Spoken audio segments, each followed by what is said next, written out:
people living in the area of the Vietnam Veterans Trail in La Crosse between the Copeland Festival Foods and the Menards on Lang Drive were cleared out today in what the city described as a clearing and cleaning of properties that began this morning at 7.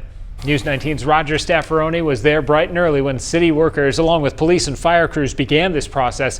And Roger, give us an idea of what it was like.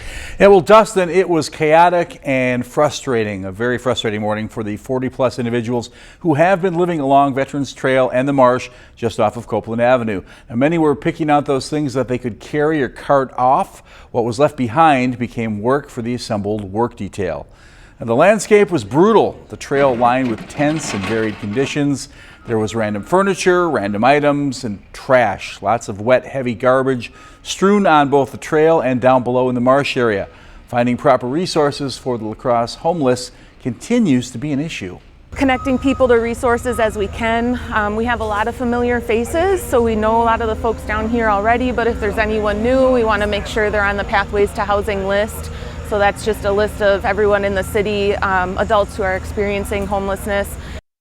And that was little relief for those who had to move all along this morning. And the only available local shelter, 2 spaces at the Salvation Army, both reserved for female occupancy. As for cleanup efforts, a challenge for the workers, old rowboats were actually used like sleds to get access to some of those lower campsites, loading up trash and then hauling them out with a UTV. And Dustin, that cleanup expected to take at least another day. The trail remains closed until further notice. All right, thank you, Roger. And coming up tonight at 10, we'll hear more from advocates who are seeking solutions on how to help those without permanent shelter.